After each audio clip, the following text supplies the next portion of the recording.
அபிஜித் நட்சத்திர நேரத்தில் தலைக்கு குளித்துவிட்டு பூஜை அறையில் விளக்கு ஏற்றி வைத்து வேண்டிக் கொள்ளுங்கள். நிச்சயம் சிறப்பான வெற்றி கிடைக்கும். அதேபோல் தினமும் வரும் அபிஜித் முகூர்த்த நேரத்திலும் விளக்கேற்றி வேண்டிக் கொண்டாலும் உங்கள் வேண்டுதல் விரைவில் நிறைவேறும்.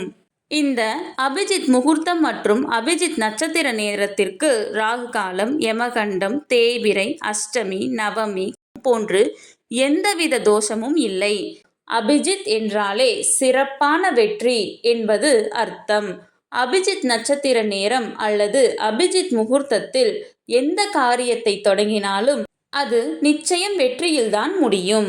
குறிப்பாக சிறப்பான அபரிவிதமான வெற்றியை தரும். இந்த வீடியோவின் இறுதியில் அபிஜித் நட்சத்திரம் பற்றிய நீங்கள் இதுவரை அறிந்திடாத புதிய தகவல் ஒன்றை பகிர்ந்துள்ளேன். கீழே உள்ள ப்ளே பட்டனை கிளிக் செய்து முழு வீடியோவையும் பார்க்கவும்.